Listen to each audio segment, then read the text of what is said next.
Hi, guys, welcome back. I hope you know all about your medical technology now. So, now we're going on to the upgraded version, and that's cloning, which is a big deal. And let's see how it's done. And we hope that we can get through this and you understand it. What do we have to understand? What does cloning mean? And why is it important? Why is it sometimes a big ethical issue? Okay. Cloning means, and here we are giving some definitions again, the genetically identical organism through non sexual means from a pre existing cell.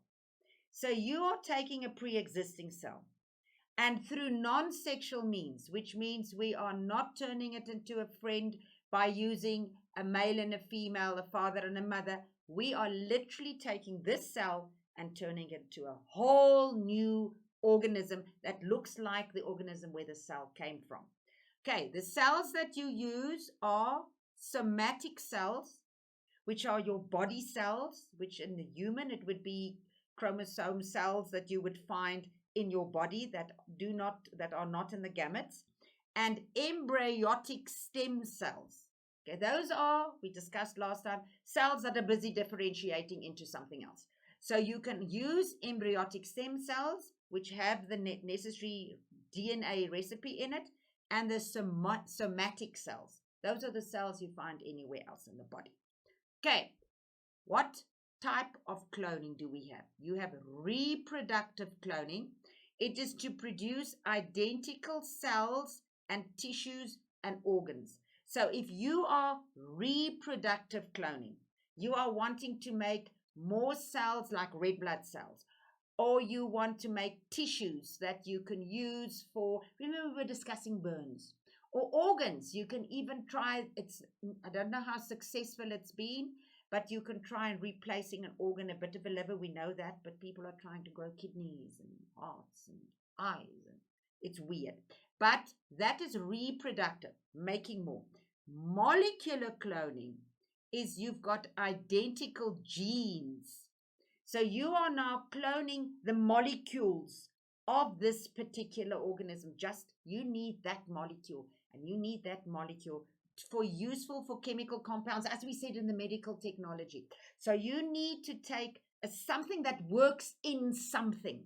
So if you have a certain characteristic of some sort of live organism, and you want another organism or a different organism to have that type of characteristic, you will take that piece of gene out. It's almost like what we said in insulin, and you will form a different chemical compound. Okay, let's go on. Start with plants. Meristematic tissue, baby tissue in plant, the fast differentiating tissue in a plant, and somatic plant tissue. So that's easy, where you take plants, we've seen it. You take a leaf, you stick it in the ground, it makes another one. Now you can just take a tissue of a plant and it grows. And that is mitosis. It is making it through the process of mitosis. Literally, you take it, you pull it, Taniana pulls, we discussed that, and you make another identical cell. That would be cloning from your meristematic cell. You have vegetative propagation, which means the growing of plants from the stems, from the roots. Literally, you can take a root from stems, from leaves of the parent cell. Now, root you can take, if you take, for example, a spring onion and you cut this tiny little bit up when you stick it in the ground, the roots will turn eventually into another spring onion. Stems, we know you can just take a stem of a plant, you stick it in the ground, it grows little roots out, especially your succulents and even leaves. Succulents do the same. Tissue culture. Now, this is what they do quite often when they want something to grow that normally doesn't grow in this particular abiotic. You need the biotic to work in the abiotic, which means the environment has to be right for a certain thing to grow. And sometimes it doesn't. So you grow plants from tissues of the parent plant in a specific medium. So you provide the environmental, you provide the abiotic to make it grow from single cells or plant cells without cell walls. So what did we know about a protoplast? A protoplast is a cell membrane brain and the cytoplasm. Why don't we use a cell wall? Because a cell wall is thick, it'll keep everything in. You will not have the possibility of even your food and your abiotic diffusion taking place, because the cell wall is going to stop it. So you have the cell membrane, which if it wasn't inside the cell wall and was just nicely sitting inside the plant, you would have the diffusion and you would feed the cytoplasm and it would undergo mitosis and it'll be happy. Now, if you take the cell with its cell wall, it wouldn't be able to undergo mitosis as fast in a petri dish. Okay, so then, and pieces of leaves. So you can take all of that, provide the abiotic environment, usually, as I said, a petri dish, or you can have special ground that has the right nutrients in it, and you can somatic cells, and you can literally make clones of whatever you've done. Most of the fruit we eat now, bananas are all clones. Every banana, when I was little, bananas had seeds. I spoke to some of my students the other day. We were discussing cloning, and I was telling them about bananas with seeds, and they looked at me with big eyes and thought I came from a different planet. Bananas actually do have seeds, but not the ones we get here, because they are clones of each other, which cause an enormous problem when you have a viral infection which can kill them all. Okay, but we'll go on about cloning and the goods and the bad of cloning. Right, now the advantages of cloning. You can produce exact copies having the desirable traits. So you can make big mealies and make copies of big mealies, because unlike normal genetics, dad's nice, mom's nice, and suddenly in the Punnett square you have a squiggly little dog. That is not what's going to happen. You take that identical thing that works beautifully, you take a somatic cells, and you have the beautiful mealy coming out. That is the exact copy. It can grow fast, because we know what it's in, what the immunity of that particular mealy would be against whatever is in the environment, and we know it's strong, so it'll grow fast. Increased quantity. We don't have them getting rotten. If you plant a lot of seeds from scratch, some of them will make it, some of them won't. If you take copies of those that actually do, they've already overcome the environment, so you will produce many more plants. And virus-free stock, because you'll have less losses, because these have already built up an immunity. Okay, let's have a look at it, how they do it. You take a leaf, and there's our petri dish, and you have the cells, and the growth medium is the perfect abiotic food, nutrients, all the moisture it needs for this plant. They start growing. You put them into a little test tube, and you can grow them out. That is a clone of this identical plant. Easy. We know this one grows fast. We know it's hardy against the temperature here. So that's why we can plant certain things in this country, like even some of our teas that you would only get in Ceylon or Burma or somewhere. Now they've grown them because they've just tweaked them a bit, tiny bit, to be good for the environment. Okay, the advantages to cloning in animals. Right, earthworms. Earthworms that are cut in half regrow when they miss a bit. So if you take an earthworm, the universe was so clever. Oh, nature is amazing. Because they know people will chop things, and then the animals would walk over, and poor old earthworm, without him, we would struggle because they put oxygen in. So the universe or nature, whatever you want to call it, decided to make these little critters really great. We need them, but we can't. If we had to walk on them or squish them, or they drown, you see how they crawl out of the ground when it's very wet, and they died, they would be a problem on the planet. So the universe has decided that if you had to cut it in half, it can become two. Just like a starfish. You know, a starfish can grow a leg on all the time. Stem cell research is important to therapeutic cloning. We've discussed that, or therapeutic development. And then Dolly the sheep. Now, Dolly the sheep, and let's look at Dolly the sheep. Now, Dolly the sheep was the first cloned animal.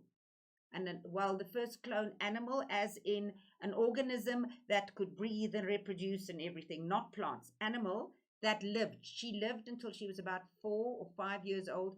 And what they done is they took a donor egg, and they took the DNA from the one sheep. And the donor egg was they took the egg from one sheep and they took out the recipe, the DNA of this particular egg. And they put a copy, the somatic cell of Dolly's mother in. And they grew it. And eventually you got an embryo. You can go through this whole lovely slide. There's the egg. And you took out the one egg nucleus. You replaced, there you just have the egg without the nucleus. You replaced it with the nucleus that you wanted, basically the recipe, and then you grew it. They grew it onto a little petri dish, the right abiotic, and then placed it back into the sheep. This little Dolly was born, and she grew, and she lived for about 5 years, but her initial template, which I discussed with you before, had started off with somatic cells. Now, the somatic cells they used as a template to make little Dolly was already the age of her mother. You start off with your template. You have your mother, you have your father, you have fertilization and template, and that's it. And then it undergoes mitosis, as we have discussed. And depending on how well you look after yourself, even aging, eventually bits and pieces change. So the cell that they used as a template for baby Dolly was already older. It wasn't a new egg. It wasn't a new sperm. It was a mommy's old 5-6-year-old cell. They then started that cell and that template from scratch. And that's why little Dolly had arthritis earlier. Now, these days, genetically, they know how to manipulate it. But Dolly was the first one that they literally took a somatic cell and turned it into another whole organism. And that's what he said. Cloning is taking something that you take a pre-existing cell through non-sexual means to make the organism from which that pre-existing cell came. And that's what we did with Dolly. Here we have therapeutic cloning, is where you take a body cell from a patient and a donor egg, and you can grow somatic cells, which then would be able to be used. You take a body cells from a biopsy, and we discussed that in cancer. Biopsy is where you cut off a little bit, where you get that particular cell. Remember when we did cells, every cell has different proteins on it, has a particular shape, it has a particular form and function. So if you want to replace a skin cell, you need to take that skin cell and you need to put it in a donor cell, a donor egg, the information which then will grow this particular pancreatic cells, especially for insulin. Remember, pancreatic cells make insulin. Red blood cells, or not just the, those are your red blood cells and your white blood cells and your platelets, if you need to replace them. Cardiac muscles. Cardiac muscle, when we discuss the muscles, the cardiac muscle is different to all the others. So you need that branch-like cardiac muscle. So you take cardiac muscle, you grow it, and nerve tissue. Nerve tissue to replace things that people that have been paralyzed. The success rate's not right there yet, but they're getting better and better. And then liver cells for people that have had cirrhosis of the liver and problems like that. Biggest problem, though, are our ethical issues. As we discussed when we did medical technology, is that can we do it? Do we take fetuses? Do we take bits of other people? Moral and religious grounds. Certain religions just don't even do blood transfusion, let alone taking a piece of somebody and putting it into somebody else. That's just completely against their morals, their religious values, that you can't do it. Cloning and stem cell research cause strong reactions, moral and religion. Certain religions say you are made perfect by your God, and if you die early, then that was his choice. And that is why certain people cannot have blood transfusions and certain procedures. Many government and countries which stem cell research and cloning is done have passed laws to say how much and you can do it. Now, we don't know if this is really that, it's really done. Certain countries, we know that probably say, yes, we won't cut up babies, or no, we won't have mothers give birth to babies just so that we can make sure that the next one lives. But there are laws. They don't always stick to them, but there are laws. So let's look at our biological terms, basically the definitions, quick. You have to learn them. Cloning, process, genetic identical individuals, non-sexual methods. Could be 3 marks. Okay? 3 marks. Embryo, it's a small mass of cells that forms when a cell fertilizes with an egg cell, a sperm cell. That is an embryo. It only becomes a fetus later on, sort of in 12 weeks when it's a human. So initially, it's just an embryo. And this is where the problem comes in. They take the sperm, they take the egg, they make this mass and turns into an embryo, which all the cells in this embryo through mitosis are actually now stem cells. They then differentiate sort of day 8, 9. But in the beginning, they are just a mass. And if you can use those in research for someone else, it would be a problem if it's against your religion. Somatic cells, all body cells except stem cells. And then the last ones would be stem cells. We know what they are. They do not have a given function. They can develop into nerve and blood and any other one. And develop would be differentiate. Okay. Is the word. Therapeutic cloning is cloning of cells so that we can replace damaged tissues. And reproductive cloning, we did that in the definition earlier, is a whole organism from cells and from embryos. All right, make sure you understand these terms. Our next section is just indigenous knowledge. You know, what made us get here 1,000, 2,000 years ago. We didn't have all of this research. But if we weren't using plants and indigenous things, the human race wouldn't have gotten here. So most of the stuff we're doing now is actually just in the past 100 odd years. So make sure you understand this. I'll see you next time. Thank you. Bye.